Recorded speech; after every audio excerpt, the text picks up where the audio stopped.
My name is Natalie Morres. I'm 34 years old and I speak 17 languages fluently. Not conversational level, not tourist phrases. I mean the kind of fluency where I dream in Mandarin, think in Arabic, and can catch the subtle regional differences between Parisian French and Quebecois that most native speakers miss. I can translate ancient Sumerian texts, navigate the complex tonal variations of Vietnamese, and switch between formal diplomatic Russian and street-level Serbian without missing a beat.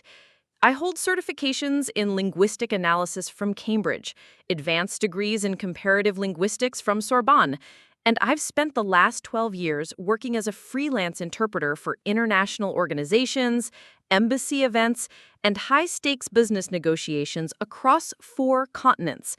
Yet, according to my older brother Daniel, the successful corporate lawyer who's never left the state of Colorado, I'm just the family word nerd who collects fancy phrases like other people collect stamps. That dismissive laugh of his has echoed through every family gathering for the past decade. The way he'd introduce me at his law firm's holiday parties. This is my sister Natalie. She's really good at languages, like a walking Google Translate. The chuckles that followed always had that particular quality of polite condescension, the kind reserved for hobbies rather than professions. As if the years I spent mastering the intricate grammatical structures of Finnish or the delicate cultural nuances embedded in Japanese honorifics were equivalent to weekend pottery classes.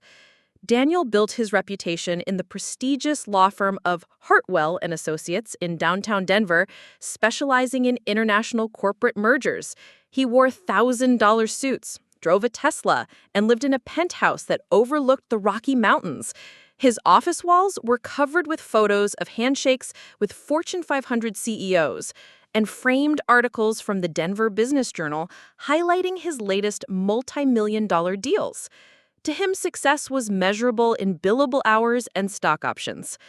Meanwhile, I worked from a modest apartment in the historic Capitol Hill neighborhood, surrounded by dictionaries and languages most people couldn't pronounce, translation software humming quietly in the background, and contracts from clients whose names I couldn't even mention due to confidentiality agreements. My income fluctuated with the global political climate. Some months, I'd make more than Daniel's monthly salary translating free emergency UN sessions or crisis negotiations. Other months, I'd barely scrape by with routine document translation and tourist guide work at Denver International Airport. But Daniel only saw the quiet months. He saw the times I'd decline expensive family dinners because my budget was tight, or when I'd show up to his company events wearing the same professional blazer I'd owned for 3 years. He never saw the 3 a.m. phone calls from desperate clients who needed immediate translation of legal documents for international court cases. He never witnessed the relief in a refugee family's eyes when I could speak to them in their native Pashto or Tigrinya during their asylum hearings. He never understood that some victories don't come with press releases or stock certificates. The worst part wasn't the financial dismissal. It was the intellectual dismissal. At family dinners, while Daniel would regale everyone with stories of his latest corporate acquisition, I'd mention translating for a peace negotiation between warring ethnic groups in the Balkans, and he'd interact with, "That's nice, Nat, but when are you going to get a real job with benefits?" When I'd explain the complexity of preserving cultural meaning while bridging linguistic gaps in diplomatic communications, he'd nod with that glazed look people get when they're waiting for you to stop talking about something they consider irrelevant. The breaking point came last Thanksgiving at our parents' house in Lakewood. Daniel was holding court in the living room, telling our aunts and uncles about a major merger he'd just finalized between a Denver tech startup and a German conglomerate. "The language barrier was incredible," he said, swirling his wine glass dramatically. "Thank God for professional translators, though. Natalie could probably handle the basic stuff." The laughter that followed wasn't mean-spirited, just dismissive, as if my expertise was suitable for basic stuff, while the real professionals handled the important work. I excused myself to the kitchen, ostensibly to help with dishes, but really to escape the sting of being reduced to a linguistic hobbyist at my own family table. My mother found me there 20 minutes later, scrubbing the same plate for the 3rd time. "You know he doesn't mean it the way it sounds," she said softly. But the thing about words, something I understand better than most, is that they reveal more truth than people realize. That night, lying in my childhood bedroom, staring at the ceiling where I had once hung a world map covered in pins marking every language I wanted to learn, I wondered if Daniel was right. Maybe I was deluding myself about the importance of my work. Maybe bridging communication gaps between cultures was just an expensive hobby masquerading as a career. Maybe the refugee families I'd helped, the international negotiations I'd facilitated, the cultural misunderstandings I'd prevented, maybe none of it mattered in the real world of tangible success and measurable achievement. But deep down, beneath the sting of constant dismissal, I knew something Daniel didn't. I knew that words could start wars or prevent them. I knew that a single mistranslation could collapse trade deals worth billions or doom peace agreements that took years to negotiate. I knew that in our increasingly connected world, the people who could truly bridge languages weren't just useful, they were essential. I just never imagined I'd have to prove it on the world's biggest stage, with the eyes of every major government watching, and with my brother finally understanding that some skills can't be measured in stock portfolios or corner offices. What I didn't know was that in less than 2 months, my phone would ring with a call that would change everything. Not just my relationship with Daniel, but my understanding of how a single conversation in the right language at the right moment could shift the balance of international diplomacy itself. The annual International Business Summit at the Meridian Conference Center in downtown Denver was exactly the kind of event where Daniel thrived and I felt invisible. Crystal chandeliers cast warm light over marble floors, while men in Italian suits and women in designer dresses mingled beneath towering windows that offered panoramic views of the snow-capped Rockies. The air hummed with conversations in multiple languages: English, Spanish, German, Japanese, a linguistic symphony that most attendees navigated with the help of earpiece translators or smartphone apps. I was there as Daniel's plus one, a role I'd reluctantly accepted after weeks of his insistence. "Come on, Nat," he'd said over coffee at his favorite downtown bistro. "It'll be good for you to network. Maybe you'll meet some real international business people who could use your skills." The pause before skills had been deliberate, loaded with his usual subtle condescension. The summit was themed Breaking Down Global Barriers, featuring CEOs from multinational corporations, diplomats from various consulates, and trade officials from a dozen countries. Daniel had positioned himself near the center of the main hall, where he was deep in conversation with a group of executives from his latest merger deal. His law firm had sponsored one of the main panels, and his name was printed in the program as a featured legal advisor for international corporate relations.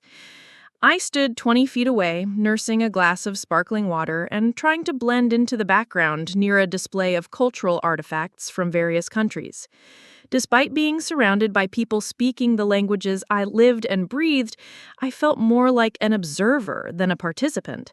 My dress was professional but modest, a navy blazer I'd owned for years paired with a simple black dress from a department store clearance rack.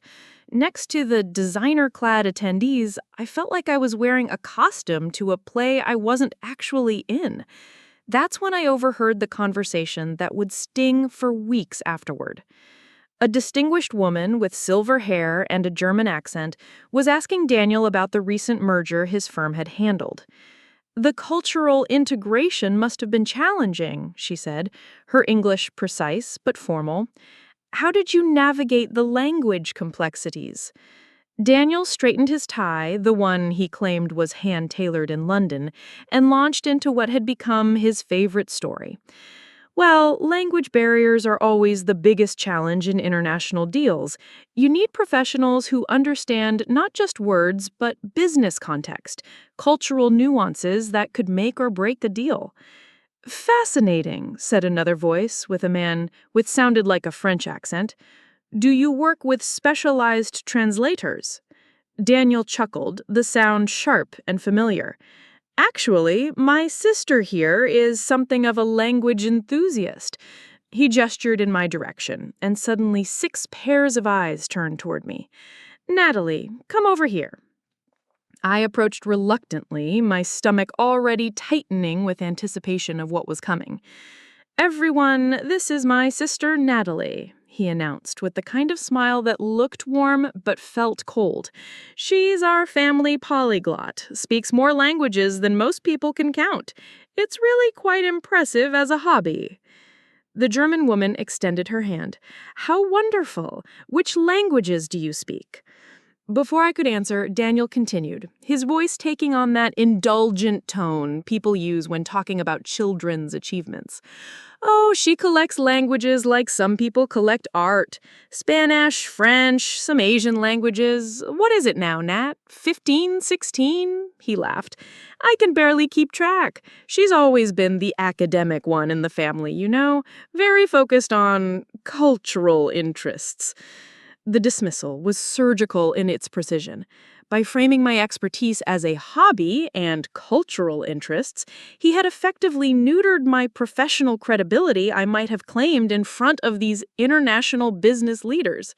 The German woman smiled politely, but I could see her attention already drifting back toward Daniel, the real professional in the conversation. How interesting, she said, with the kind of polite disinterest reserved for pleasant but irrelevant small talk. Languages are such a wonderful pursuit. The French executive nodded. A lovely skill to have for travel, I imagine. Travel. Personal enrichment. Wonderful pursuit. In less than 30 seconds, Daniel had reduced 12 years of professional expertise, advanced degrees, and specialized knowledge into the equivalent of vacation planning and dinner party entertainment. Actually, I began, my voice quieter than I intended, I work professionally as a translator for... She's being modest. Natalie does some freelance work here and there, nothing as structured as corporate consulting, of course, but she keeps busy with it. He turned back to the group with renewed energy. But let me tell you about the real translation challenges we faced in the merger. And just like that, I was dismissed from my own introduction. The conversation flowed around me as if I were invisible, with Daniel expertly steering the discussion back to his legal expertise while I stood there like a prop in his professional theater. The German woman was hanging on every word as he described navigating complex international regulations. The French executive was nodding appreciatively at Daniel's insights into cross-cultural business dynamics. A Japanese businessman had joined the group and was asking detailed questions about Daniel's experience with Asian markets. I stood there for another 5 minutes, invisible and irrelevant, listening to my brother hold court about international business challenges while treating my actual expertise in international communication as a charming personal quirk. When I finally excused myself to the restroom, no one except Daniel noticed I'd left, and his acknowledgement was just a brief nod before he continued explaining something about linguistic due diligence in merger documents. In the restroom mirror, I stared at my reflection and wondered how many more times I'd have to endure being introduced as the family's language hobbyist before I could prove that words weren't just my passion, they were my profession, my expertise, and sometimes they were the bridge between understanding and catastrophe. I had no way of knowing that in less than 48 hours, my phone would ring with a call that would change not just how Daniel saw me, but how the entire world understood the power of someone who truly knew how to make different languages and different cultures speak to each other when everything else had failed. The call came at 11:47 p.m. on a Tuesday, jolting me awake from the first decent sleep I had since the business summit humiliation 3 days earlier. My phone's harsh ring cut through the silence of my Capitol Hill apartment, where I'd been sprawled across my couch with a half-finished translation of Korean legal documents scattered across my coffee table. I almost didn't answer, Late-night calls usually meant emergency translation work, a panicked law firm with court documents due at dawn, or a medical interpreter needed at Presbyterian St. Joseph Hospital for a trauma case where no one spoke the patient's language. Important work, but the kind that paid modestly and disappeared into bureaucratic anonymity. But the caller ID showed a number I'd never seen before, with a country code that made my pulse quicken. +1 212, New York. And not just any New York number. The prefix was one I recognized from my graduate school days when I dreamed of working for international organizations. It was a United Nations exchange. Hello? Natalie Morres speaking. I tried to sound professional despite having been asleep 30 seconds earlier. Miss Morris, this is Elena Vasquez, Deputy Chief of Staff for Secretary General Antonio Vega. I'm calling because we have an emergency situation that requires your specific linguistic expertise. I sat up straighter, my mind racing through possibilities. The UN had never contacted me directly before. My freelance work occasionally intersected with UN contractors, but this was different. This was the Secretary General's office. I'm listening, I said, grabbing a pen and notepad from my coffee table. We have a developing situation in the autonomous region of Kazaklia. Are you familiar with the Kazaklian language? My heart skipped. Kazaklian was what linguists called an orphan language, a dialect spoken by fewer than 200,000 people in a mountainous region between Turkey and Armenia. It had no standardized writing system, limited academic documentation, and virtually no professional translators outside the region itself. I'd spent 2 summers there during my graduate program, living with nomadic families and documenting their oral traditions for my thesis on endangered Caucasian languages. Yes, I said carefully, I speak Kazaklian fluently, both the Highland and Valley dialects. There was a pause that felt like relief traveling through fiber optic cables. Miss Morris, 6 hours ago, armed conflict broke out between Kazaklian separatist forces and the national military. We've had 3 international aid workers taken hostage, including 2 Americans and 1 Canadian. The Kazaklian commander is demanding negotiations, but he refuses to speak anything except his native dialect. No Turkish, no Armenian, no Kurdish, only Kazaklian. The magnitude of the situation hit me like cold water. What about local translators? There must be someone in the region who... Miss Morris, Alina interrupted. The fighting started after a translation error during previous negotiations led to a misunderstanding about autonomy agreements. The Kazaklian commander no longer trusts anyone from neighboring countries or anyone associated with the previous talks. He specifically requested what he called a neutral outsider who speaks our true language, not the bastardized version taught in government schools. I was already moving toward my desk where I kept my research files on Kazaklian grammar and cultural protocols. How did you find me? Your name appears in exactly 3 academic papers on Kazaklian linguistics, and you're the only author who is currently not residing in a conflict zone. The commander's cultural advisor told our advance team that negotiations could only proceed with someone who understands the difference between formal diplomatic Kazaklian and the ceremonial dialect used for serious tribal discussions. According to our research, you're possibly the only person outside the region who has that knowledge. The ceremonial dialect.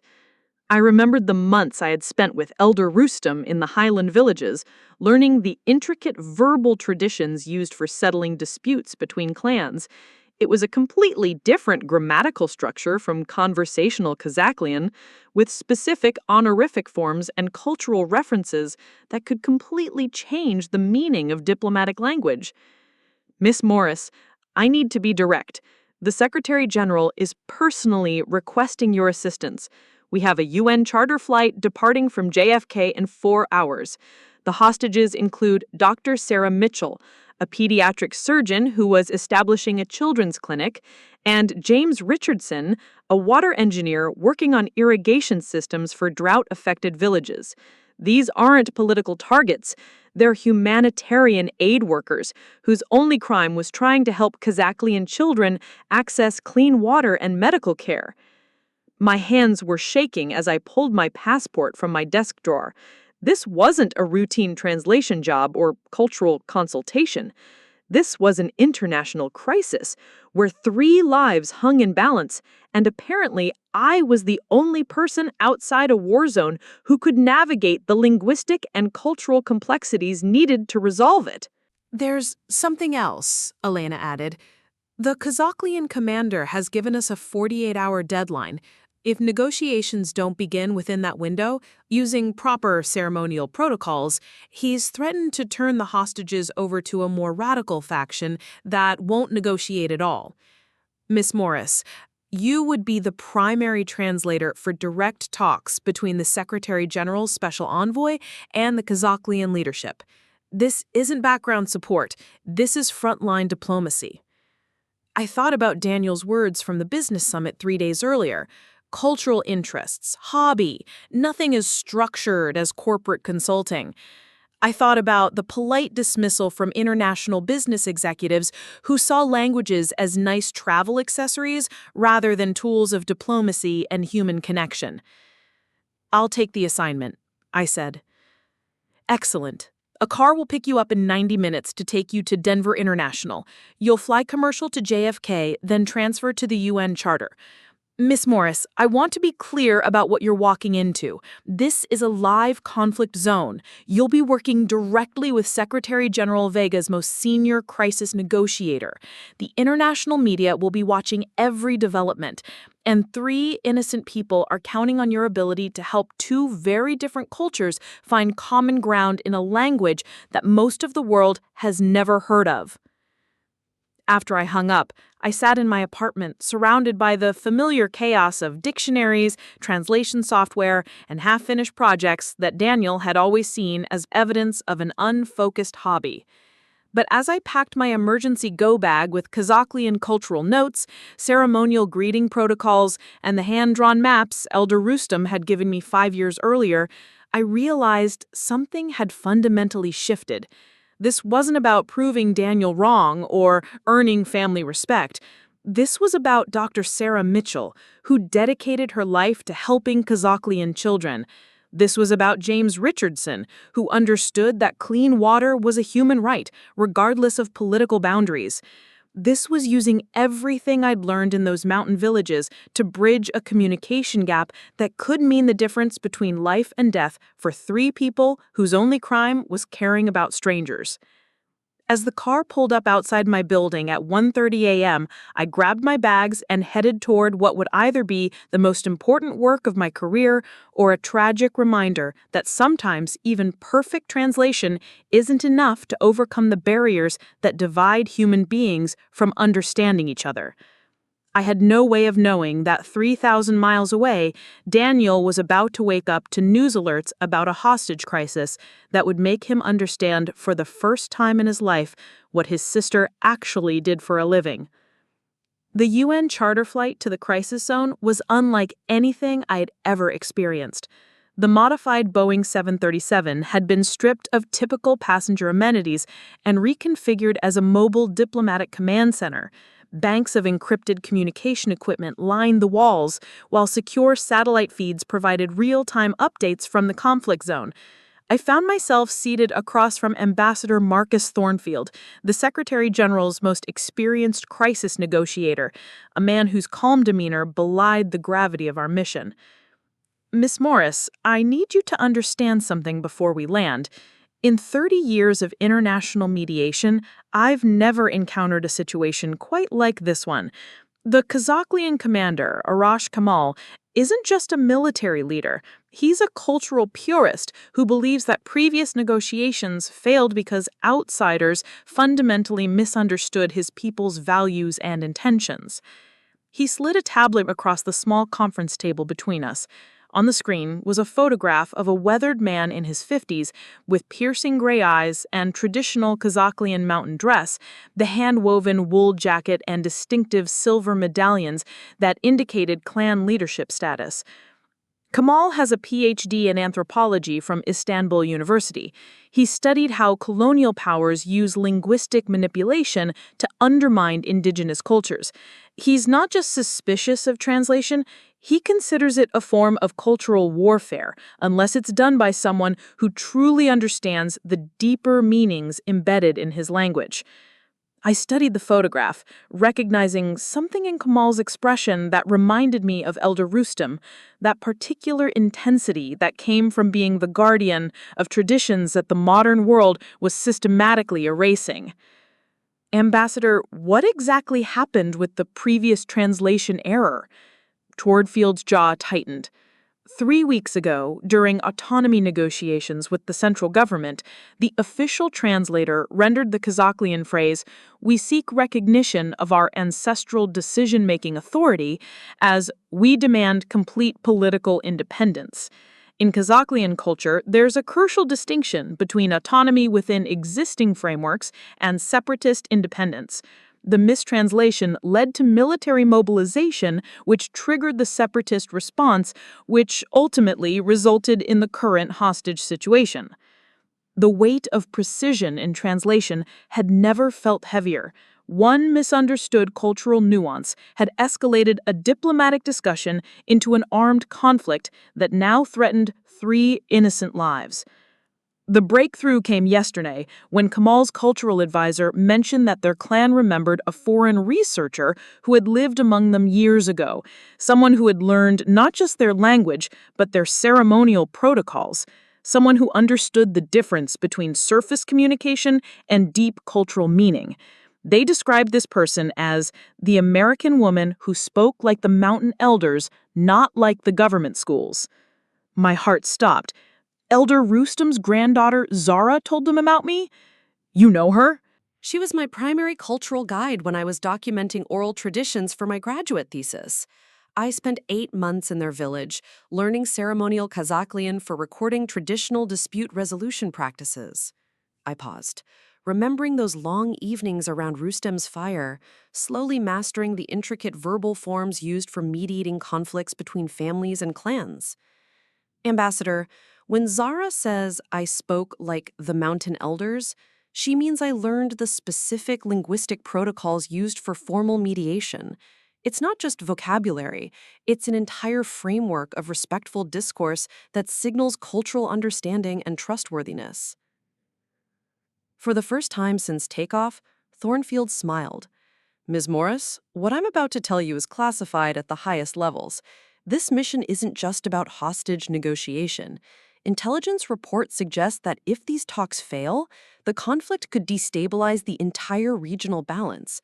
We have Kurdish populations watching from the south, Armenian communities concerned about spillover effects to the north, and Turkish military forces positioned along 3 borders. A failed negotiation could trigger a humanitarian crisis affecting millions of people. The scope was staggering. What had begun as a phone call about translation work had evolved into a diplomatic mission with international security implications. There's more, Thornfield said, lowering his voice. Secretary General Vega specifically chose you over the State Department's recommended translator because your academic work demonstrated something unprecedented. You didn't just learn Kazakhlian as a foreign language, you learned it as a cultural system. Your thesis on oral dispute resolution included recordings of actual clan mediations. Kamal's people have read your work, Ms. Morris. They trust you because you treated their traditions as sophisticated legal and social frameworks, not primitive folklore. I thought about the countless hours I'd spent with Elder Rustem, learning that in ceremonial Kazakhlian, the word for agreement had 17 different forms depending on the relationship between parties, the type of dispute, and the level of cultural authority involved. Western translators typically rendered all 17 forms as simple agreement, losing the nuanced social contracts embedded in each variation. And when we land, Thornfield continued, you won't just be translating words. You'll be navigating a cultural protocol that could determine whether 3 innocent people live or die, and whether this conflict escalates into regional warfare or gets resolved through traditional Kazakhlian mediation practices.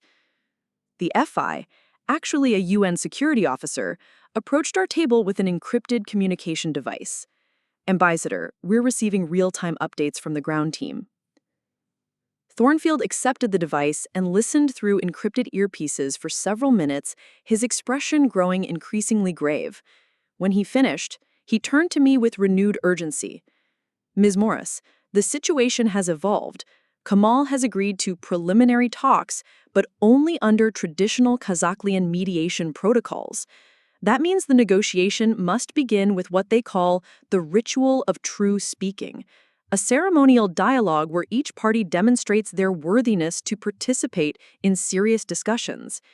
If you cannot conduct this opening ritual in proper ceremonial Kazakhlian, with correct honorifics and cultural references, Kamal will consider it proof that we don't respect his people enough to engage in meaningful dialogue. I felt the familiar surge of focus that came with linguistic challenges, but this was unlike any translation work I'd ever done. This wasn't about converting meaning between languages. This was about performing cultural diplomacy in a dialect that most professional translators had never encountered. Ambassador, I need you to understand something. The ritual of true speaking isn't just formal language. It requires demonstrating knowledge of Kazakhlian history, traditional law, and clan relationships. I'll need to reference specific ancestral stories, use seasonal metaphors tied to their agricultural cycle, and demonstrate understanding of their traditional conflict resolution hierarchy. Can you do it? I thought about the elder Rustem's patient instruction in the mountain villages, about Zara's corrections when I had initially misunderstood the subtle differences between formal requests and ceremonial invitations, about the months I'd spent learning that language was just the surface layer of a deep cultural system. Yes, I said, but Ambassador, if this works, if I can successfully conduct the opening ritual and establish the framework for formal negotiations, you need to understand that we're not just resolving a hostage crisis. We're potentially demonstrating that respectful cultural engagement can prevent the kind of misunderstandings that escalate into armed conflicts. As our plane began its descent toward the staging area 60 miles from the conflict zone, I realized that everything I'd learned about the power of precise, culturally informed translation was about to be tested under the most intense circumstances imaginable. 3 lives hung in balance, regional stability was at stake, and the entire international community would be watching to see whether words, the right words, spoken with true understanding, could bridge the gap between cultures that seemed irreconcilably divided. Daniel's dismissive laughter from the business summit seemed like a lifetime ago. This was the moment when languages would prove themselves as more than cultural hobbies. They were tools of peace, instruments of understanding, and sometimes the last hope for preventing tragedy when everything else had failed. As we sat in the secure staging facility 30 miles from the conflict zone, waiting for final authorization to approach the negotiation site, my mind drifted to the long pattern of dismissals that had brought me to this moment. The irony wasn't lost on me. While the United Nations was treating my linguistic expertise as a matter of international security, my own family had spent years treating it as an expensive form of entertainment. The pattern had started early. When I was 16 and announced that I wanted to study linguistics instead of pre-law like Daniel, my father's response was immediate. "That's a nice hobby, sweetie, but what's your real major going to be?" He'd assumed that my fascination with languages was a phase, something I'd outgrow once I discovered practical subjects like business or medicine. When I graduated summa cum laude with a double major in comparative linguistics and cultural anthropology, he'd congratulated me by saying, "Well, that was an interesting 4 years. Now what?" The dismissal had deepened during graduate school. While Daniel was already making 6 figures at his law firm, I was living on teaching assistant stipends and research grants, spending my days in library archives and my summers in remote villages documenting endangered languages. Family dinners became exercises in subtle humiliation. "Natalie's still in school," my mother would explain to relatives, her voice carrying that particular tone of maternal concern mixed with gentle disappointment. "She's working on some kind of language project." Some kind of language project? As if my doctoral dissertation on oral legal traditions in Caucasian mountain cultures was equivalent to a hobby blog or weekend craft project. The worst had been my 26th birthday dinner, 2 weeks before I'd left for my first extended research trip to the Kazaklian villages. Daniel had just made partner at his firm, and the entire evening revolved around celebrating his achievement. When someone finally asked what I was doing with my life, I explained my upcoming fieldwork, how I'd received a prestigious National Science Foundation grant to document traditional dispute resolution practices in endangered language communities. "So basically, you're getting paid to go camping and talk to people," Daniel had said, cutting into a steak with the kind of precision he used for dissecting opposing arguments in court. "That's actually pretty cool, like anthropological tourism." Anthropological tourism. The phrase had stung because it revealed how fundamentally he misunderstood my work. He saw my research as glorified vacation travel, not as the systematic documentation of sophisticated legal and social systems that were disappearing as globalization homogenized mountain communities. "It's more complex than that," I tried to explain. "These communities have developed intricate conflict resolution protocols over centuries. I'm recording and analyzing how language shapes legal thinking in non-Western cultures." "Right," Daniel had nodded, with that indulgent smile he reserved for topics he considered intellectually interesting but professionally irrelevant. "Very academic." In Daniel's vocabulary, that was code for impractical and ultimately pointless. The pattern had continued even after I'd completed my doctorate and begun freelance translation work.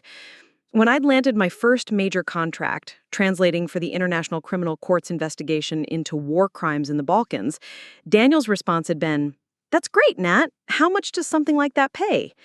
When I told him it was a 6-month contract worth more than his quarterly bonus, his reaction had been surprise, followed by the inevitable qualifier. "Well, that's probably not sustainable long term, though, right?" Everything I achieved was either a fluke, unsustainable, or impressive for what it is. When I'd been contracted by the State Department to provide cultural consultation on Central Asian trade negotiations, Daniel described it to his colleagues as Natalie doing some government translation work. When I'd spent 3 months in Brussels working on European language policy reform, he told people I was consulting on some European project. The most painful dismissal had come 2 years earlier, during my nephew's graduation party. Daniel's 8-year-old son Jake had been fascinated by my work and kept asking detailed questions about different countries and languages. I'd been patiently explaining how languages evolved differently in mountain regions versus coastal areas when Daniel interrupted. "Don't get Aunt Natalie started on her language stuff, buddy. She'll talk your ear off about grammar and dialects. Why don't you ask her about something more fun?" More fun. As if the systematic study of human communication was inherently boring, suitable only for academic specialists rather than real-world application. Jake had looked confused. He'd genuinely been enjoying our conversation about how geographical features influenced vocabulary development. But Daniel's interruption had effectively ended the discussion, relegating my expertise to the category of things that might interest children but weren't worth adult attention. Even my mother had unknowingly contributed to the pattern. When neighbors or family friends asked about her children's careers, she had a practiced response. "Daniel's a successful corporate lawyer, and Natalie does translation work. Very smart girl. Always had a gift for languages." A gift for languages. As if my years of intensive study, my doctoral research, my professional certifications, and my specialized expertise were simply natural talent rather than acquired skills and systematic knowledge. The financial uncertainty of freelance work had made the dismissals easier to rationalize. There were months when Daniel made in legal fees what I made in half a year. There were weeks when I'd turn down family gatherings because I couldn't afford the restaurant they'd chosen, or when I'd skip Daniel's firm's holiday parties because I didn't own appropriate cocktail attire. The visible markers of success, the expensive car, the downtown condo, the designer clothes, were absent from my life, making it easier for family to treat my work as an interesting hobby rather than a serious profession. But what they'd never understood was that I had deliberately chosen depth over breadth, specialization over general success. While Daniel built his career on billable hours and corporate networking, I'd spent years developing expertise that couldn't be measured in quarterly earnings or partnership announcements. I'd learned to think in languages that most people had never heard of, to understand cultural systems that operated on completely different assumptions about human relationships and social organization. The academic conferences I attended weren't networking events. They were gatherings of people who understood that preserving endangered languages meant preserving entire ways of thinking about the world. The research grants I'd received weren't just funding. They were recognition from international scholarly communities that my work contributed to essential human knowledge. The translation contracts I'd completed weren't just freelance jobs. They were bridges between cultures that might otherwise remain permanently separated by linguistic barriers. Sitting in that UN staging facility, surrounded by diplomatic security personnel and encrypted communication equipment, I realized that Daniel's dismissals had never really been about my career choices. They'd been about his inability to understand that some forms of success couldn't be measured in stock portfolios or partnership tracks. My expertise had always been real, always been valuable, always been professional. It had just operated in spheres that didn't intersect with his corporate world. But now, with 3 lives hanging in the balance and regional stability depending on my ability to navigate ceremonial Kazaklian protocols, the true scope of my professional capabilities was about to be tested on the world's most visible stage.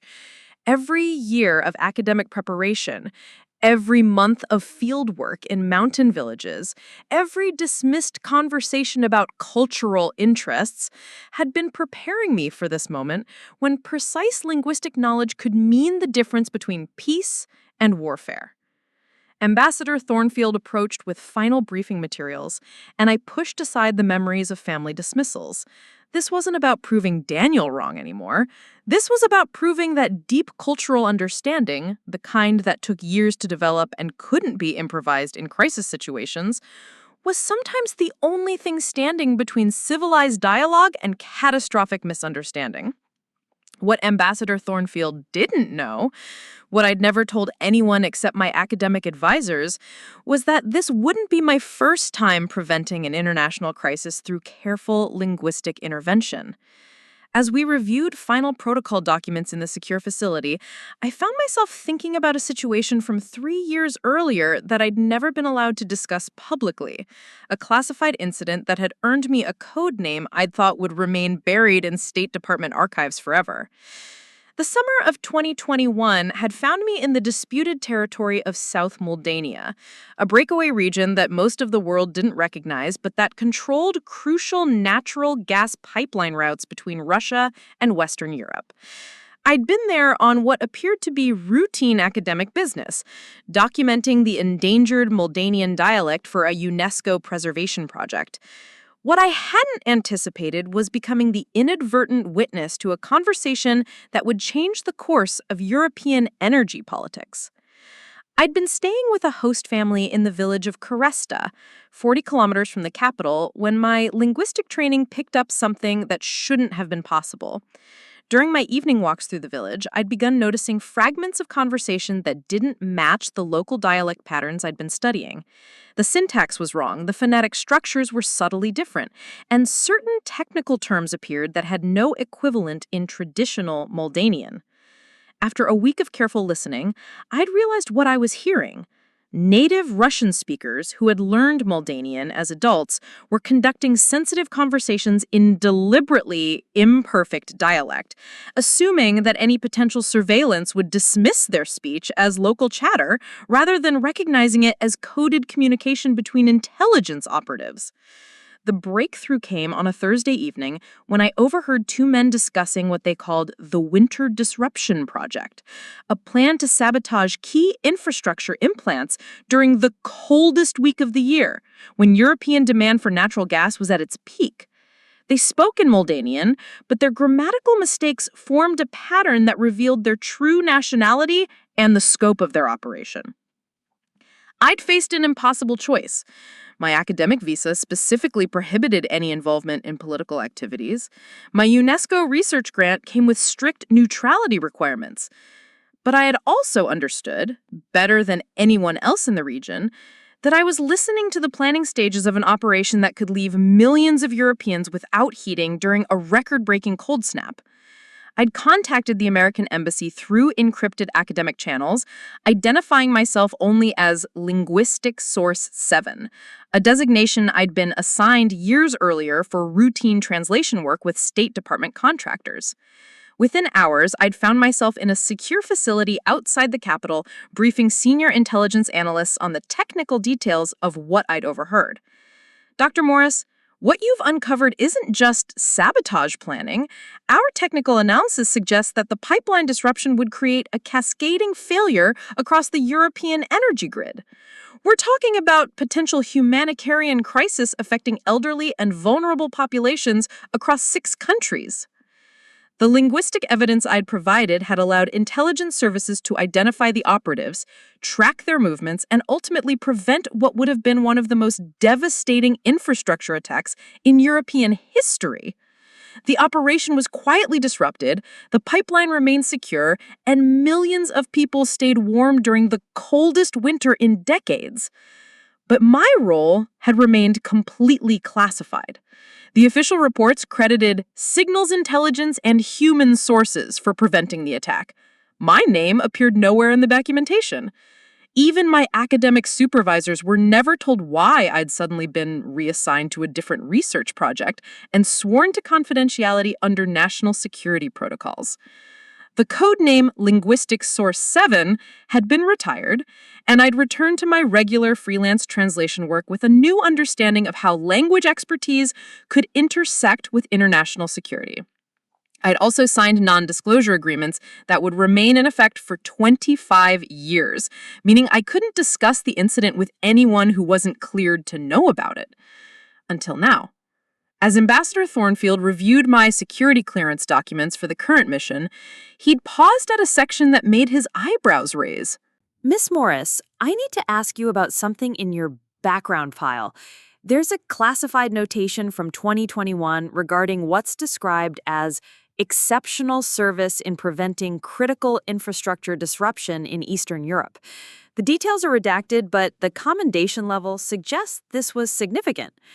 For the first time in 3 years, I was authorized to discuss what had actually happened in South Moldania. Ambassador, I was conducting linguistic research when I inadvertently uncovered intelligence about planned pipeline sabotage. My ability to recognize non-native speech patterns in an endangered dialect led to preventing what could have been a humanitarian disaster. Thornfield sat down his tablet and looked at me with newfound recognition. You're Linguistic Source 7, the analyst who identified the Moldanian operation. He paused, processing the implications. Miss Morris, that intelligence prevented what our European partners later described as potentially the most serious infrastructure attack since World War II.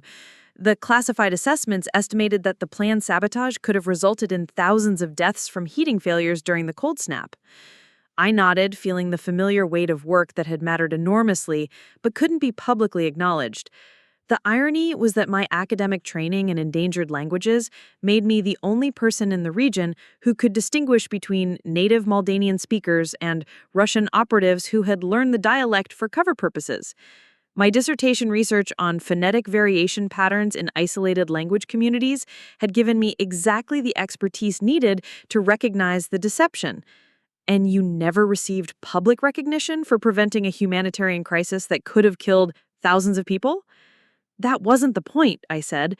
The point was that people stayed warm, families weren't separated by infrastructure collapse, and elderly populations didn't freeze to death because of geopolitical manipulation.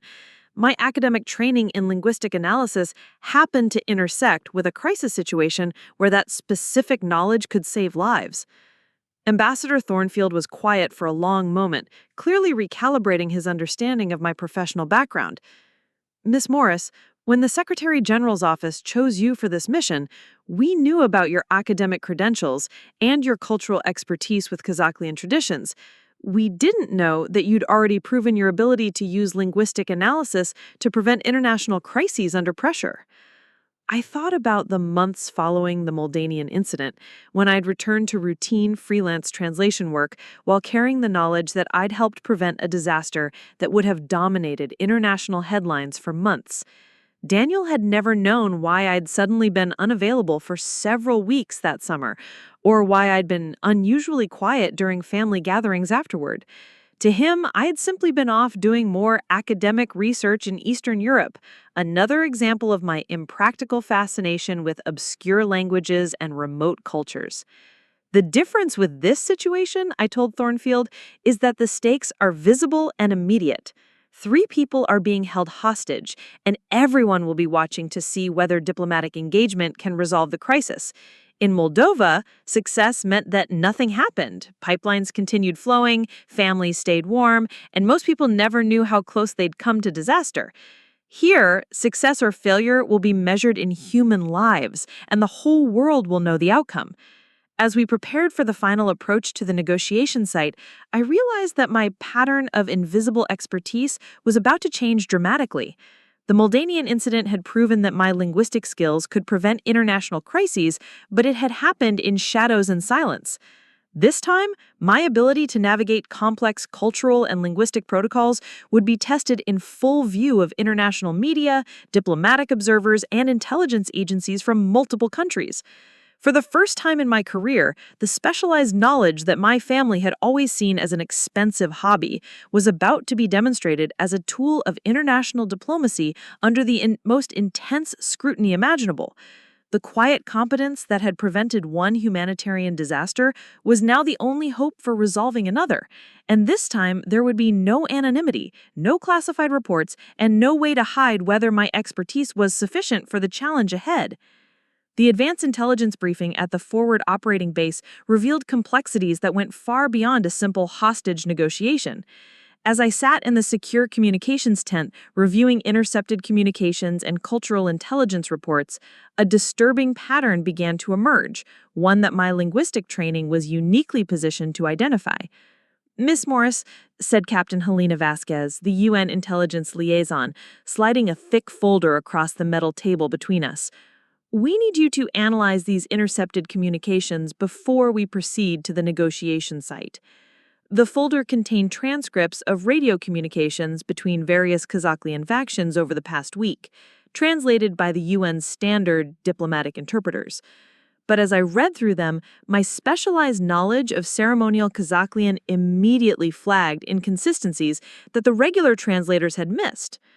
Captain, who translated these transcripts? I asked, noting several glaring errors in cultural context. Our regional linguistics team from the Istanbul office. They're certified in modern Turkish, Kurdish, and basic Kazaklian dialect. Basic Kazaklian, I repeated, already seeing the problem. Captain, these translations are systematically misinterpreting the power dynamics in these communications. Look at this exchange from Tuesday. I pointed to a conversation between Commander Kamal and someone identified as Faction Leader 2. The UN translation read, "We must maintain our position until the foreigners understand our demands." The translator rendered Kethara Nemzal as maintain our position, I explained. But Kethara is a ceremonial term that specifically refers to upholding ancestral obligations, not tactical positioning. And Nemzal doesn't mean until the foreigners understand, it means until the proper cultural protocols are followed. This isn't about military demands, Captain. This is about cultural dignity. Captain Vasquez leaned forward intently. What difference does that make operationally? It makes all the difference, I said, pulling out more transcripts. Look at this pattern. Every communication from Kamal uses ceremonial language forms that indicate he sees the situation as a traditional dispute resolution process, not a military confrontation. He's not just holding hostages, he's invoking ancient clan protocols for addressing cultural grievances through formal mediation. I spent the next hour walking Captain Vasquez through the linguistic evidence. The UN's translators had consistently misinterpreted ceremonial terms as military language, diplomatic requests as ultimatums, and cultural references as political demands. The result was a completely distorted understanding of what Kemal was actually trying to achieve. Captain, based on these corrected translations, I don't think Kemal wants to harm the hostages at all. In traditional Kazakhlianian culture, taking responsibility for the safety of guests, even unwilling guests, creates a sacred obligation. The ceremonial language he's using suggests he's trapped in a cultural framework where he must protect the hostages while also demanding proper respect for his people's autonomy. But then, why the 48-hour deadline? Why the threats about turning them over to more radical factions? I pointed to a particularly complex exchange from Wednesday's intercepts. This conversation here isn't about transferring hostages to radicals. When Kemal mentions the young warriors who don't follow the old ways, he's using a traditional phrase that means people who solve problems through violence instead of negotiation. He's not threatening to hand over the hostages. He's explaining that if formal mediation fails, younger militants in his own organization might lose patience with ceremonial protocols and resort to direct action. The implications were staggering. Instead of a calculated terrorist holding innocent people for political leverage, we were dealing with a cultural traditionalist who had found himself responsible for protecting 3 Americans while also trying to preserve his people's dignity through proper diplomatic channels. There's something else, I said, pulling out the most recent intercepts. These communications from yesterday include several references to the bridge maker who speaks the mountain words. Captain, I think Kemal has been expecting someone like me, not just a translator, but someone who understands ceremonial protocols well enough to conduct formal mediation according to traditional Kazakhlianian practices.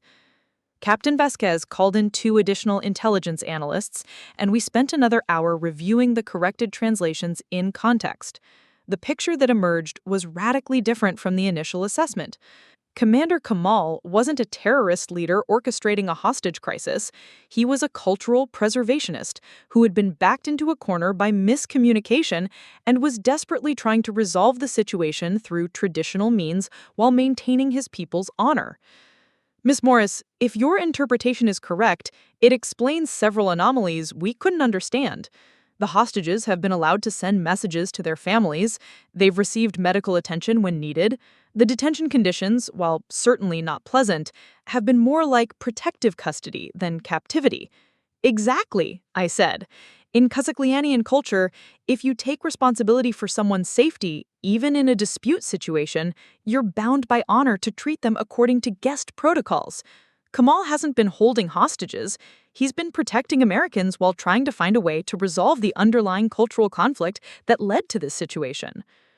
But as we delved deeper into the intelligence files, I discovered something that made my blood cold. Mixed in with Kemal's ceremonial communications were intercepted messages from a completely different source, someone using modern Kazakhlianian slang rather than traditional forms, someone whose linguistic patterns suggested they weren't from the mountain communities at all. Captain, look at this exchange from this morning, I said, pointing to a transcript that the UN translators had incorrectly attributed to Kemal's faction. This isn't Kemal's voice. The grammar patterns are wrong, the cultural references don't match, and the syntax suggests someone who learned Kazakhlianian in an urban environment, not in traditional village settings. The more I analyzed these aberrant communications, the clearer the pattern became. Someone else was operating in the region, using imperfect Kazakhlianian to communicate with outside parties while deliberately creating confusion about their identity and objectives. Ms. Morris, what are you saying exactly? I'm saying there are at least two separate groups operating in this region, and the UN intelligence community has been conflating their communications. Commander Kamal is trying to resolve this situation through traditional mediation protocols. But there's another group operating in the region that may have entirely different goals, and if the UN negotiation process doesn't account for this distinction, we could be playing right into the hands of whoever is really orchestrating this crisis. As we prepared for the final approach to the negotiation site, I realized that my linguistic expertise had uncovered something that could change the entire dynamic of our mission. We weren't just dealing with cultural misunderstanding.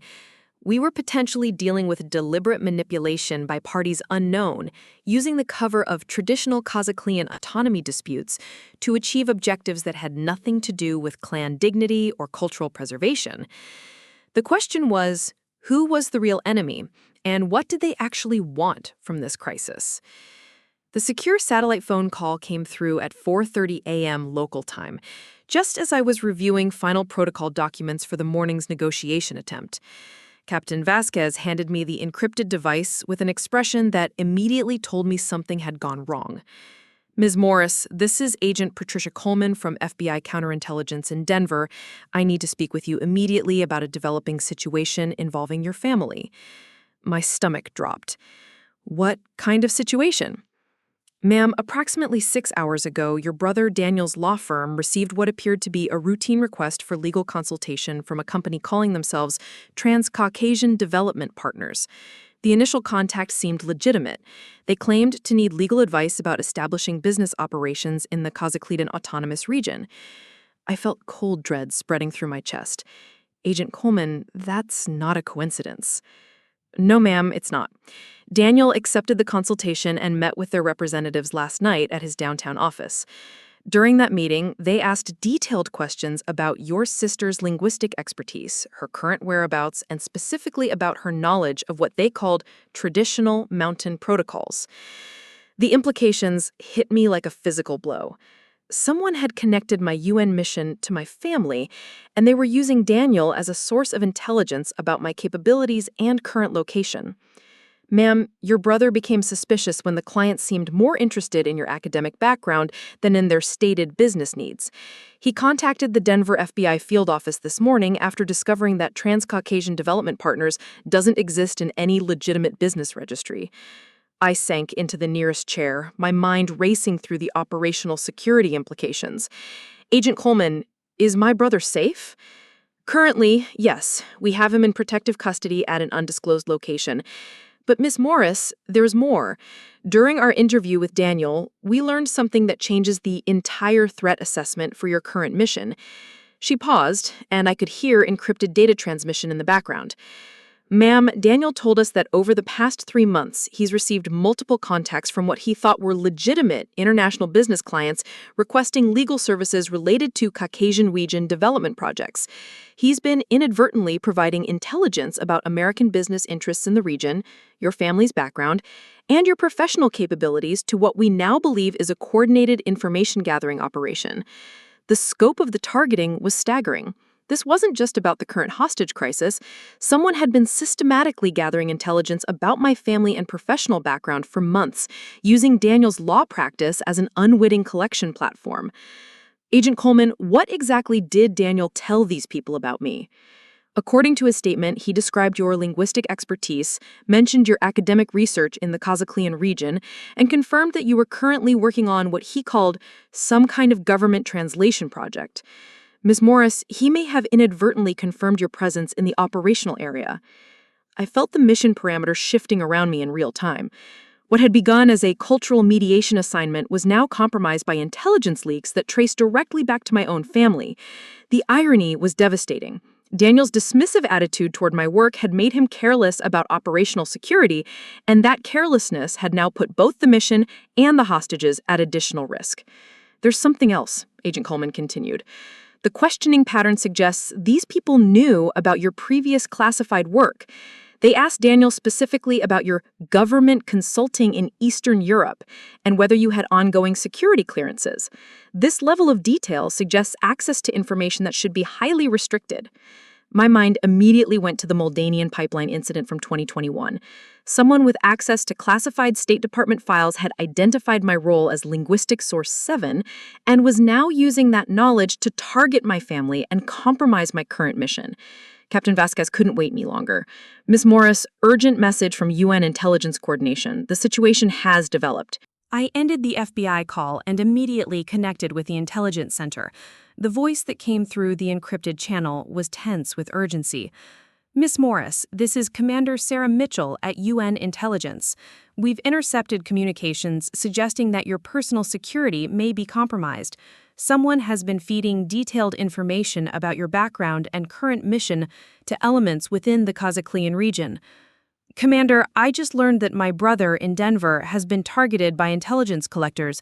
They've been using his law practice to gather information about my capabilities and current assignment. That explains the pattern we've been seeing. Ms. Morris, we have intercepts suggesting that the secondary faction we identified, the non-traditional Kazakhstan speakers, know that you're coming, they know about your previous work in the region, and they know about your specialized cultural expertise. This isn't just a negotiation anymore, it's potentially a trap designed to neutralize you specifically. The mission had transformed from cultural mediation to personal survival. Someone had identified me as a threat to their objectives and had spent months laying groundwork to compromise my effectiveness and potentially eliminate my ability to interfere with their operations. Commander, what's the current recommendation? The Secretary General's office is offering to abort the mission and assign a different negotiation team. Your personal security cannot be guaranteed under these circumstances. I thought about Dr. Sarah Mitchell, the pediatric surgeon being held hostage. I thought about James Richardson, the water engineer who dedicated his life to bringing clean water to Kazakhstan children. I thought about the third hostage, Emma Thornton, the teacher who'd been establishing educational programs in mountain villages.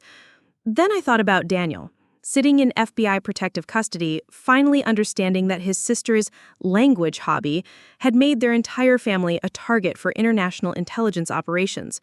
For the first time in his life, he was confronting the real-world implications of expertise he'd spent years dismissing as academically interesting but practically irrelevant. The people who had targeted my family were about to discover that underestimating a linguist's ability to navigate complex cultural situations was a mistake that could cost them everything they'd worked to achieve. The secure video call with Daniel came through at dawn, 40 minutes before I was scheduled to depart for the negotiation site.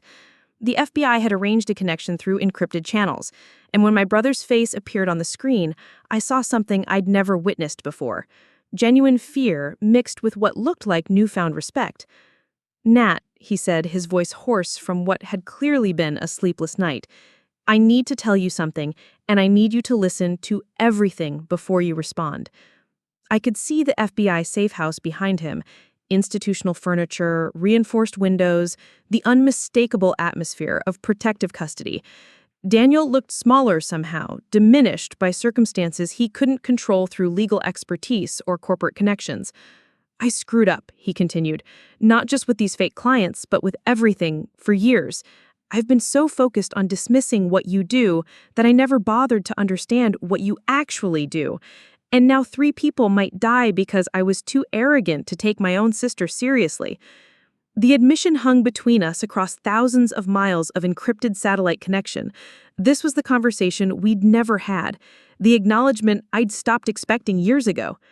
"Daniel, tell me exactly what happened with these clients. Every detail." He took a shaky breath. "It started 3 months ago. A woman named Catherine Reeves contacted the firm claiming to represent Trans-Caucasian Development Partners. She said they needed legal advice about establishing business operations in the Caucasus region. The preliminary consultation fee was substantial, $50,000 just for initial assessment. I felt my chest tighten. What did she ask about specifically? At first, it seemed legitimate. Regulatory frameworks, international business law, cultural considerations for American companies working in the region. But then she started asking about you." Daniel's voice dropped. "She knew you'd done academic work in the Caucasus. She knew about your linguistic expertise. She asked if you had ongoing government consulting relationships. What did you tell her?" Nat, I'm so sorry. I told her you were the family language expert who'd done some research in that area. I mentioned that you sometimes did translation work for government contractors. I even said you were currently working on some kind of international project, though I didn't know the details. The operational security breach was worse than I'd feared. Daniel had provided enough information for sophisticated intelligence operators to identify my current mission, track my location, and potentially compromise the entire negotiation process. There's more, Daniel continued. Last week, she brought a colleague to the follow-up meeting, a man who introduced himself as Viktor Petrov, supposedly their cultural advisor. He spoke perfect English, but he asked very specific questions about your academic publications, your time in Kazakh villages, and whether you maintained relationships with people in the region. I felt recognition click into place. Daniel, did this Viktor Petrov have any distinctive physical characteristics? Accent patterns? Mannerisms? He was probably in his 40s, expensive suit, very precise way of speaking. But Nat, there was something about the way he asked questions, like he already knew the answers and was just confirming information he'd gathered elsewhere. My blood ran cold. Based on the intercepted communications I'd analyzed, Viktor Petrov was likely connected to the urban educated faction that had been operating in the Kazakh region, the group using non-traditional language patterns to coordinate with outside parties. Daniel, I need you to understand something. The people who contacted your firm aren't legitimate business clients. They're intelligence operatives who've been systematically gathering information about my background and capabilities. Your law practice was targeted specifically because of our family relationship. I watched the implications sink in across his face. They used me to get to you? Yes. And they were able to do it because I've spent so many years being dismissed as the family linguist that you never considered my work might involve real-world security implications. The silence stretched between us, filled with years of misunderstanding and mutual frustration. Daniel, I owe you an apology that goes way beyond this current situation. I've been treating your expertise like an expensive hobby for so long that I forgot it was actually expertise. When those clients asked about your work, I talked about it the same way I'd discuss anyone's interesting side projects. I never imagined that your linguistic skills could be strategically valuable to people with hostile intentions. The admission was both vindicating and heartbreaking. Daniel's dismissive attitude had created the vulnerability that our enemies had exploited, but it had also protected him from understanding the full scope of what I actually did for a living. Daniel, there's something else you need to know. The government project I'm currently working on, it's a UN hostage negotiation.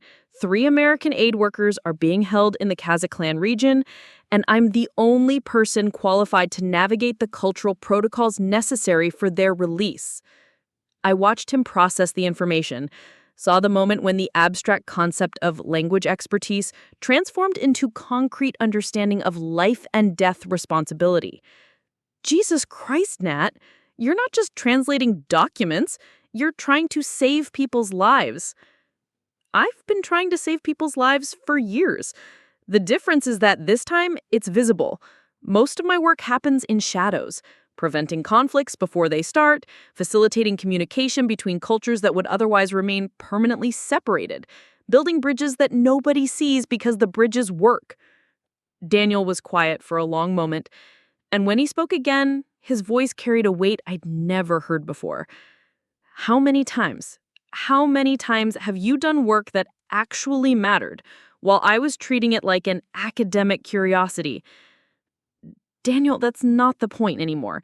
The point is that these people used your dismissive attitude as a weapon against both of us. They knew that if they approached you as legitimate business clients, you wouldn't consider the possibility that questions about your sister's language hobby could be intelligence gathering for hostile operations. What can I do? How do I fix this? You can't fix it from protective custody in Denver, but you can understand something that I need you to understand. When I walk into those negotiations in 40 minutes, I'll be carrying everything I've learned about Kazakh culture, everything I've studied about ceremonial protocols, and everything I've practiced about building trust between people who start from positions of mutual suspicion.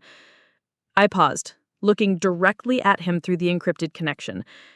And I'll also be carrying the knowledge that my own brother never believed any of that expertise was real until foreign intelligence operatives used his skepticism to compromise my mission and endanger innocent lives.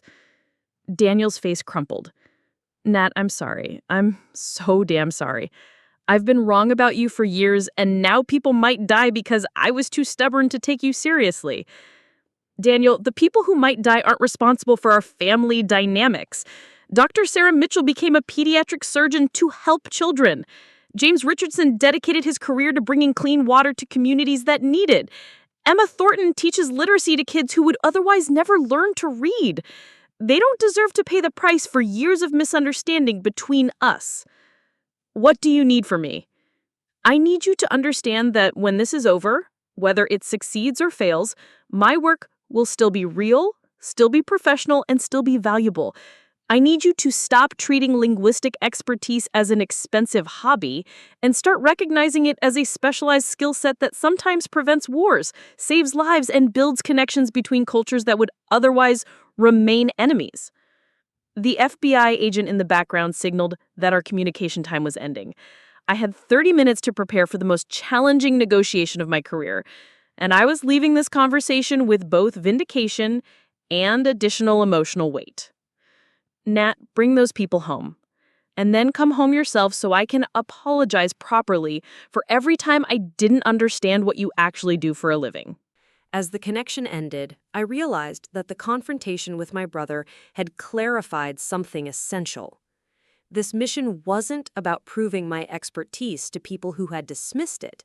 It was about using that expertise to save lives, regardless of whether anyone ever fully understood or appreciated the complexity of what linguistic specialists actually contribute to international security and human welfare. The traditional Kazakh greeting tent had been erected according to ancient specifications, circular, with hand-woven carpets arranged in precise patterns that indicated the formal nature of the gathering. Commander Adrash Kamal sat across from Ambassador Thornfield and me, his weathered face grave but not hostile. Behind him, 3 younger men stood in ceremonial positions, while international media representatives maintained respectful distance outside the negotiation perimeter. What none of the observers knew was that in my earpiece, I could hear the encrypted communications of the UN intelligence team tracking the hostile secondary faction that had been targeting my family and compromising the mission. The negotiation was being broadcast live on international news networks, but the real drama was unfolding in frequencies only I could monitor. Honored Commander, I began in ceremonial Kazakhlian, using the formal greeting protocols Elder Rustem had taught me years earlier. I come as a bridge builder, seeking the path of words that leads to understanding between peoples who share the mountain sky. Kamal's eyes widened slightly. My pronunciation had been perfect, but more importantly, the ceremonial metaphors I'd used, bridge builder, path of words, mountain sky, indicated fluency in cultural concepts that couldn't be learned from textbooks or language courses. The daughter of distant lands speaks with the voice of the highland elders, Kamal replied, using a traditional acknowledgement that recognized my cultural competence. What name do you carry in the formal circle? This was the moment I'd been preparing for since the UN call 3 days earlier. In ceremonial Kazakhlian negotiations, participants were expected to identify themselves not just by name, but by their established reputation within the cultural framework. I carry the name Natalie Morres in my birth language, but in the mountain tongue, I was known to Elder Rustem of the Koresh Valley as Fana Nemkaleth, the one who listens to the deep meanings. The effect was immediate and electric. Kamal leaned forward, his formal composure breaking slightly. You knew Rustem of the Koresh Valley? I was honored to study with him for 8 months, learning the traditional words used for healing disputes between families and clans. He taught me that language is not just sound and meaning, but the breath that carries the spirits of ancestors into present conversations. Around the tent, I could sense the shift in atmosphere. Ambassador Thornfield, though he couldn't understand the Kazaklian, recognized that something significant was happening. The media representatives outside were focused on their cameras, unaware that the negotiation had just moved from diplomatic protocol into cultural recognition. But in my earpiece, Captain Vasquez's voice was urgent. "Ms. Morris, we have movement from the hostile faction.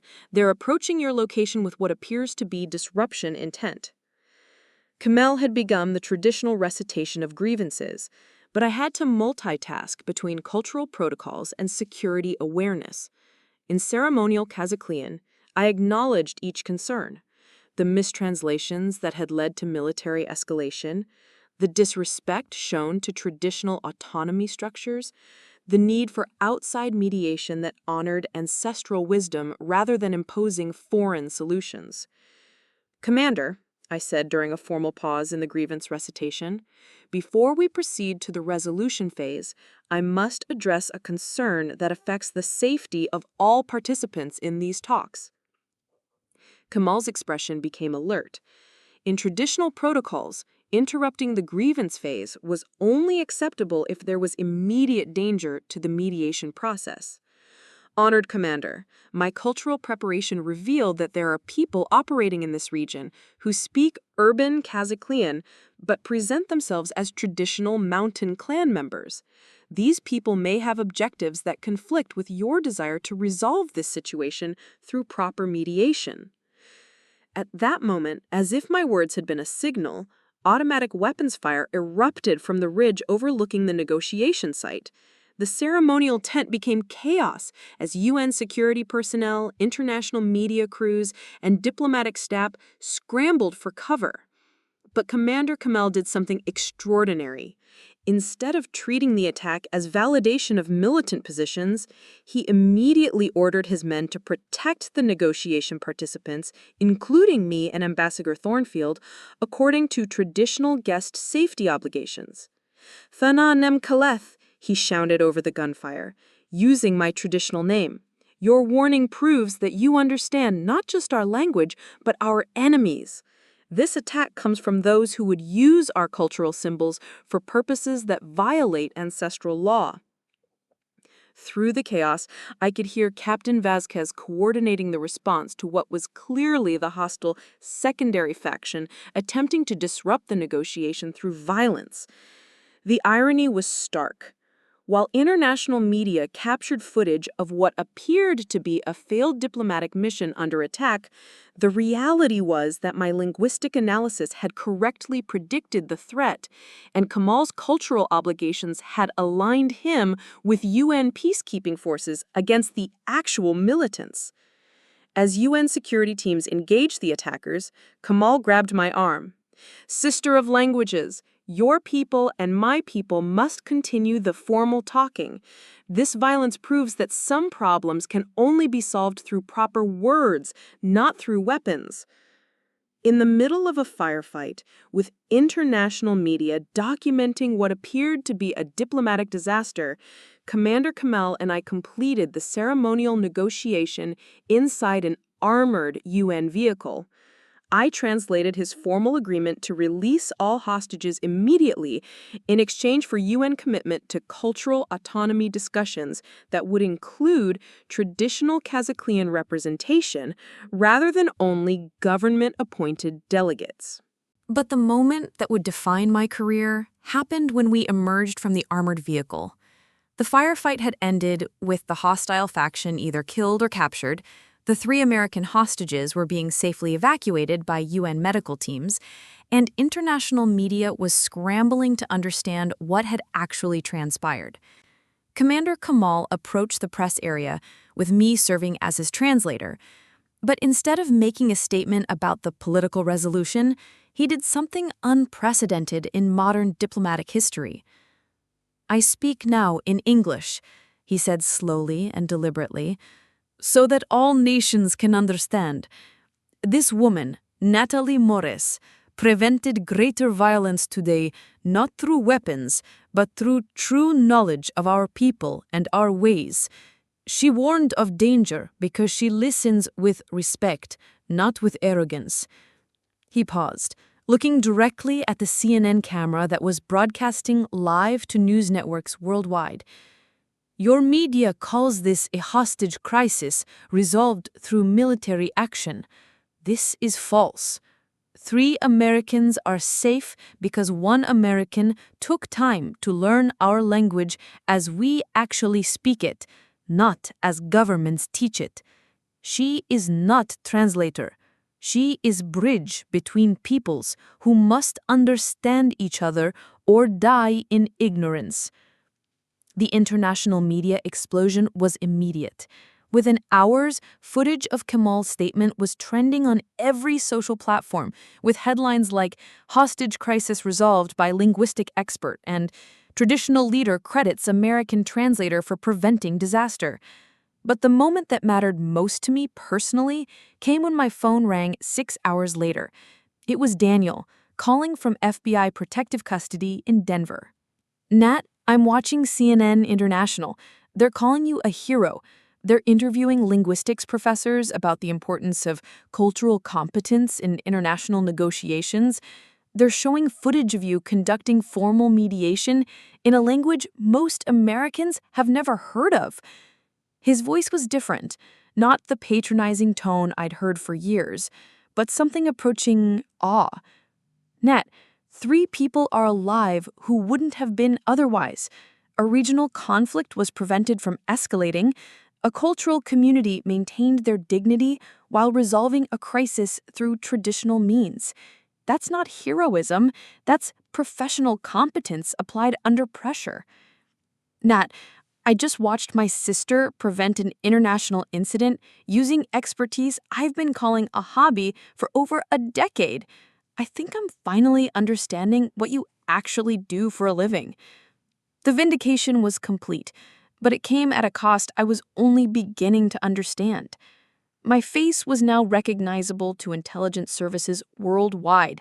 My specialized knowledge was publicly documented, and my family would never again be safe from people who viewed linguistic expertise as a strategic asset to be acquired or eliminated. As I prepared for the flight back to the United States, I realized that this mission had transformed me from an invisible specialist working in bureaucratic shadows to a publicly recognized expert whose work was now visible to everyone, including enemies who had spent months targeting my family and would undoubtedly continue their efforts with renewed sophistication and determination. The debriefing at UN headquarters in New York felt surreal after the mountain negotiation tent. I sat in a conference room on the 38th floor, looking out at Manhattan's skyline while senior officials from multiple agencies processed the operational aftermath of what was already being called the Kazaklian Resolution in diplomatic circles. Secretary General Antonio Vega himself led the session, flanked by representatives from the FBI, State Department, and UN Security Council. The contrast between this sterile corporate environment and the hand-woven carpets where I'd conducted ceremonial mediation just 48 hours earlier felt like transitioning between different universes. "Ms. Morris," Secretary General Vega began, "your linguistic analysis prevented what intelligence assessments suggest could have escalated into a regional conflict involving at least 4 nations. The secondary faction you identified through language pattern analysis has been traced to a sophisticated international operation with connections to arms trafficking, human smuggling, and destabilization activities across 3 continents." Assistant Director Janet Morrison from FBI Counterintelligence slid a classified folder across the polished table. "The individuals who targeted your brother's law firm were part of a coordinated intelligence gathering operation that we've been tracking for 18 months. Viktor Petrov, the man who questioned Daniel about your background, is actually Viktor Petrov Kozlov, a former GRU officer who's been operating freelance intelligence services for various hostile entities." the scope kept expanding. What had appeared to be a localized hostage crisis had revealed connections to international criminal networks that used regional conflicts as cover for broader destabilization activities. The breakthrough in understanding their network structure came from your corrected translations of the intercepted communications. Standard diplomatic translators had been conflating traditional Kazakhlian independence movements with this criminal organization because they couldn't distinguish between ceremonial language and urban slang patterns. Your linguistic expertise allowed us to separate legitimate cultural autonomy advocates from foreign-sponsored militants. Ambassador Thornfield leaned forward. Ms. Morris, the intelligence treasure trove recovered from the secondary factions' positions included detailed operational plans for similar destabilization activities in other regions with endangered languages and traditional cultures. They've been systematically identifying areas where linguistic complexity could mask criminal operations from international monitoring. The implications were staggering. Criminal organizations had learned to exploit the same linguistic barriers that legitimate cultural communities faced when trying to communicate with international institutions. In practical terms, Secretary General Vega said, your work exposed a methodology that was being replicated across multiple regions. We've identified similar patterns in intercepted communications from conflicts in Central Asia, the Caucasus, and parts of sub-Saharan Africa. This isn't just about resolving one hostage situation. It's about understanding how criminal networks exploit linguistic isolation for cover. Director Morrison opened another section of the classified folder. The investigation into your family's targeting has yielded 17 arrests across 4 countries. Daniel's law firm was one of dozens of American businesses being used for intelligence collection. But the operation targeting your family was particularly sophisticated because they understood that your linguistic expertise posed a direct threat to their regional activities. I thought about Daniel in protective custody, finally understanding that his dismissive attitude toward my work had made him vulnerable to social engineering by people who took my expertise very seriously indeed. The pattern of targeting suggests they'd been tracking your academic publications and professional activities for at least 2 years, Director Morrison continued. Your thesis on traditional dispute resolution in Caucasian mountain cultures appeared on reading lists at 3 different intelligence training facilities. They knew exactly how dangerous your cultural knowledge could be to their operations in regions where they relied on linguistic confusion for operational security. Secretary General Vega stood and walked to the floor-to-ceiling windows overlooking the East River. Ms. Morris, I need to discuss something that will fundamentally change your career trajectory. The UN Security Council has voted unanimously to establish a new position, Special Advisor for Linguistic Intelligence and Cultural Mediation. The position reports directly to the Secretary General's office and carries diplomatic immunity, substantial security protection, and authority to intervene in international crises where linguistic expertise could prevent escalation. The offer was everything I'd never imagined possible: official recognition of linguistic expertise as a tool of international security, resources to work at the highest levels of global diplomacy, and protection from the kind of targeting that had compromised my family's safety. The position comes with full security clearance, access to classified communications from around the world, and a mandate to develop protocols for identifying linguistic deception in international conflicts, Secretary General Vega continued. Based on what happened in the Kazakhlian region, we believe there are dozens of similar situations where criminal organizations are using linguistic complexity to mask destabilization activities. But there was a cost. Director Morrison explained the security implications. Ms. Morris, accepting this position means permanent security monitoring for you and your family. Your brother will need to relocate from Denver and establish his legal practice under assumed business identity. Your parents will require security assessments for any international travel. Your expertise is now recognized as strategically valuable by hostile foreign entities. I thought about Commander Kamal's words. She is bridge between peoples who must understand each other or die in ignorance. The choice wasn't just about career advancement, it was about whether linguistic expertise should remain an academic curiosity or become a recognized tool for preventing the kind of miscommunications that get people killed. "There's something else," Secretary General Vega said, returning to his seat. "Dr. Sarah Mitchell, the pediatric surgeon you helped rescue, has requested to speak with you personally. She's been following the media coverage and wants to understand how linguistic expertise prevented what she describes as the worst week of her life from becoming a tragedy." The human element brought everything into focus. Academic recognition, career advancement, and professional vindication were secondary to the simple fact that 3 people were alive who wouldn't have been otherwise. James Richardson, the water engineer, has established a scholarship fund for students studying endangered languages in conflict regions, Ambassador Thornfield added. Emma Thornton, the teacher, is developing educational materials about the importance of cultural linguistic preservation. They understand that their lives were saved not by military intervention, but by someone who took the time to learn their captor's language deeply enough to facilitate real communication. I accepted the UN position that afternoon, signing documents that would transform me from a freelance translator working from a Capitol Hill apartment into a senior UN official with offices in New York, Geneva, and Vienna. But the moment that defined the day came in a secure phone call with Daniel, who was being relocated from Denver to an undisclosed city where he'd establish his legal practice under FBI protocol protection. "Nat, I've been thinking about something all day. When I introduced you at that business summit a week ago, I called your linguistic expertise a hobby. Today, the Secretary General of the United Nations offered you a position that didn't exist before because your expertise is so valuable that they created a job specifically for your skills." Daniel, it's not about vindication anymore. It's about using specialized knowledge to prevent the kind of miscommunications that get people killed. I know, but Nat, I need you to understand something. For years, I measured success by billable hours and partnership tracks and stock options.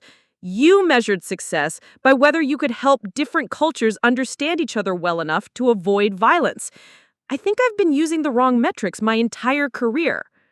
The call ended with Daniel promising to learn at least basic conversational Spanish, not because he needed it for legal work, but because he'd realized that in an interconnected world, linguistic isolation was a luxury that responsible professionals couldn't afford. As I packed my apartment for the move to New York, I realized that the Kazakhstan mission had achieved something beyond hostage rescue or career advancement. It had demonstrated that in a world where cultural misunderstanding could escalate into international crises, linguistic expertise wasn't an academic luxury. It was an essential component of international security, human welfare, and the kind of bridge building that prevented conflicts before they started. 6 months later, I stood in my new office on the 32nd floor of the United Nations Secretariat building, watching the East River flow beneath the Queensboro Bridge, while reviewing classified intelligence reports that would have been impossible to imagine during my freelance days in Denver. The nameplate on my desk read, Dr. Natalie Morres, Special Advisor for Linguistic Intelligence and Cultural Mediation. But the weight of the title still felt surreal. My first major assignment had come just 2 weeks into the position. Intercepted communications from a conflict zone in Southeast Asia, where standard translators had been missing crucial contextual cues in what appeared to be routine tribal disputes. Using the analytical framework I'd developed during the Kazakhstan crisis, I had identified patterns suggesting that legitimate indigenous autonomy movements were being infiltrated and manipulated by external actors using linguistic deception to escalate local conflicts for strategic advantage. The intervention had been successful, but it had also confirmed something troubling. The Kazakhstan incident hadn't been isolated. Criminal and hostile state organizations had systematically begun exploiting linguistic complexity as a tool for destabilization activities across multiple continents. My new role was essentially an ongoing mission to identify and counter these operations before they could escalate into international crises. The irony wasn't lost on me that what Daniel had once dismissed as collecting languages like stamps had evolved into work that required understanding global criminal networks, intelligence methodologies, and the intersection of cultural preservation with international security. My secure phone buzzed with an encrypted message from Commander Kamal in the Kazakhstan region. Over the past 6 months, we'd maintained regular communication as the traditional autonomy negotiations had progressed through proper cultural channels. His message was brief but significant. Sister of languages, the young people in our villages are learning to read and write the mountain tongue for the first time in 3 generations. Your work gave us voice in the world that preserves our voice for our children. The cultural victory was as important as the diplomatic one. The international attention generated by the hostage crisis resolution had led to UN funding for Kazakhstan language preservation programs, educational initiatives that honored traditional knowledge systems, and economic development projects that strengthen mountain communities without erasing their cultural identity. But the personal transformation had been equally profound. Daniel had relocated to Portland, Oregon, where he'd established his legal practice under the name Mountain View International Law, a subtle reference to the landscape where his sister's expertise had saved lives and prevented regional warfare. His new practice specialized in legal services for international NGOs and cultural preservation organizations. When clients asked about his shift away from corporate merger work, he'd explained that he'd learned about the importance of building bridges between different communities and legal systems. Last month, he'd sent me a photo of his office wall where he'd hung a map of the world with pins marking every location where UNESCO was documenting endangered languages. The accompanying text read, "Nat, I'm finally beginning to understand what you meant about languages being bridges.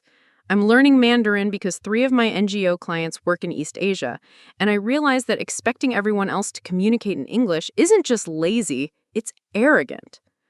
Our parents had struggled more with the security implications of my new position. They'd moved from Colorado to a suburban Washington, D.C. community where they could maintain normal routines while being close enough to my work for enhanced security protocols. My mother had joined a volunteer program teaching English to refugee families, and she'd begun describing her daughter's work as helping people from different cultures understand each other during international crises, a significant evolution from Natalie does translation work. The most challenging aspect of my new role was managing the isolation that came with classified responsibilities. I couldn't discuss most of my current projects with anyone outside the intelligence community, which meant that the public recognition I'd received for the Kazakhstan resolution was the peak and the end of visible acknowledgement for my professional work. My expertise had become too strategically valuable for transparency. But there were compensations. Last week, I'd received a handwritten letter from Emma Thornton, the teacher who'd been held hostage. She was now working with UNESCO to develop educational materials about the importance of linguistic diversity for global peace and security. Her letter included a photograph of Kazakhstan children reading books written in their traditional dialect, the first children's literature ever published in formal mountain Kazakhstan. Dr. Morres should written, "I wanted you to know that the week I spent in captivity, terrifying as it was, led me to understand something about the power of communication that I'd never grasped as an educator. Those children learning to read in their ancestral language exist because you took the time to learn their culture deeply enough to help their leader preserve their community's dignity while resolving an impossible situation. Every book they read is connected to your work in ways that most people will never understand." The philosophical weight of invisible expertise had shifted, but not disappeared. My work remained largely classified.